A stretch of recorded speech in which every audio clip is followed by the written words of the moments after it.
প্রশাসন যন্ত্র অথবা এই যে রাষ্ট্রের প্রতিষ্ঠানকে ধ্বংস করেন, উনি বাংলাদেশের জনগণ, ব্যক্তি মানুষকে পর্যন্ত দূষিত করে রেখে গেছেন। সবগুলোর আমূল পরিবর্তন, সেই আমূল পরিবর্তন কিন্তু 1-2 দিনে, কয়েক মাসে সম্ভব না। ওই চৈতন্যের ভিত্তিতে যে প্রতিষ্ঠান এবং ব্যক্তি এবং সমাজ সংস্কার সংগঠিত হবে, তার ভিত্তিতেই নতুন বাংলাদেশ গঠিত হবে।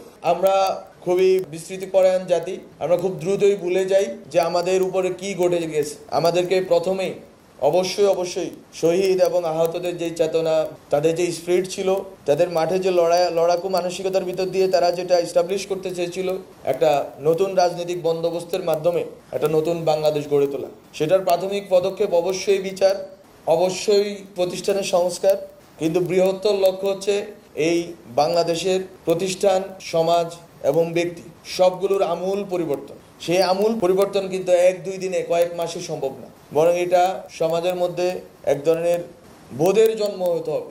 যে বোধ থেকে তরুণ সমাজ লড়াইটা লড়েছে, আবু সাঈদ গুলি বুকে নিয়েছে, সেই বোধ বাংলাদেশের সকল মানুষের মনে জারি করতে হবে। এবং ওই বোধ থেকে আমরা যেই চৈতন্য পাবো, ওই চৈতন্যের ভিত্তিতে যে প্রতিষ্ঠান এবং ব্যক্তি এবং সমাজ সংস্কার সংগঠিত হবে, তার ভিত্তিতেই নতুন বাংলাদেশ গঠিত হবে।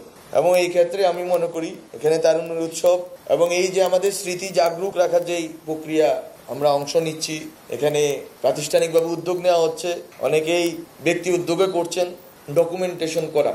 শেখ হাসিনার দীর্ঘ 1.5 দশকের যেই নিপীড়ন, যেই পেশিবাদী দুঃশাসন, তাকে ডকুমেন্টেশনের আওতায় আনা এবং পাবলিক মেমোরিতে এটাকে অলওয়েজ, এটাকে সার্বক্ষণিক, এটাকে জারি রাখা, এটা আমি মনে করি খুবই গুরুত্বপূর্ণ। কারণ আমরা খুবই বিস্তৃতিপরায়ণ জাতি, আমরা খুব দ্রুতই ভুলে যাই যে আমাদের উপরে কি ঘটে গেছে, এবং আমরা খুবই বিজনেস অ্যাজ ইউজুয়ালে ঢুকে পড়েছি গত 6 মাসে। আমাদের একটা অংশ, আমরা তরুণরা হয়তো সংক্ষুব্ধ, আমরা তরুণদের হয়তো এখনো ওই ক্ষোভ, রাগ এবং দুঃখ যায়নি, কিন্তু একটা বাংলাদেশের একটা বড় অংশের মানুষ আবারও বিজনেস অ্যাজ ইউজুয়ালে ঢুকে পড়েছে।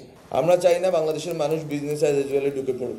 আমরা চাই এই ক্ষোভ, এই দুঃখ, এই কষ্ট থাকুক, এই নেতিবাচক যে আমাদের শক্তি আছে, এনার্জি আছে, সেটা থাকুক। সেটাকে আমরা দেশকে নতুনভাবে গড়ে তোলার এবং সংস্কার করার, ব্যক্তি, সমাজ এবং রাষ্ট্রকে সেই ক্ষেত্রে কাজে লাগে। ব্যক্তি ধরে প্রত্যেকটা ব্যক্তি মানুষের মানবিক মর্যাদাকে লুণ্ঠন করার ব্যবস্থা, এবং আপনার মধ্যে যেই প্রবণতা আছে, দুর্নীতিগ্রস্ত প্রবণতা, আপনার মধ্যে যেই প্রবণতা আছে যে কোনো মূল্যে বেঁচে থাকার প্রবণতা, আপনার মধ্যে যে প্রবণতা আছে কাউকে ডিঙ্গিয়ে মেরে ফেলে এগুনোর প্রবণতা, এই সকল যে অসুস্থ প্রবণতা গত 15 বছরে মানুষের মনে একেবারে গেঁথে ফেলানো হয়েছে, সেটাই হচ্ছে শেখ হাসিনার সফলতা। উনি শুধু বাংলাদেশের রাষ্ট্রযন্ত্র, প্রশাসন যন্ত্র অথবা এই যে রাষ্ট্রের প্রতিষ্ঠানকে ধ্বংস করেন, উনি বাংলাদেশের জনগণ, ব্যক্তি মানুষকে পর্যন্ত দূষিত করে রেখে গেছেন।